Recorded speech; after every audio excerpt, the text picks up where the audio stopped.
Ukiweka mipango, Habakuki anaambiwa iandike njozi yako ili aisomae apate kuisoma kama maji. Weka mipango ya vilindi.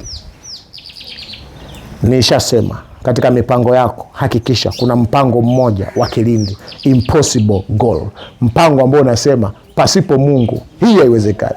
Rafiki yangu mmoja nienda kumtembelea miaka kama imeshapita kama 10, nilipomkuta akanifungulia diary yake, ameandika malengo yake 12 ya mwaka.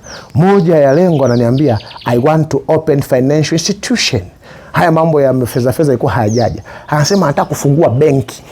Lakini ukimwona anataka kufungua benki mwenyewe aliko na ka ofisi kake utacheka, lakini uko serious.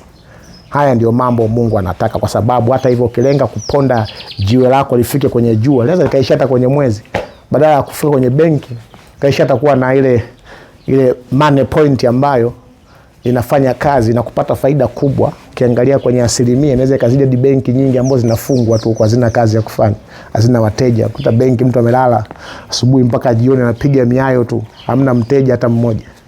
Wewe unazidi vitu vya namna hiyo.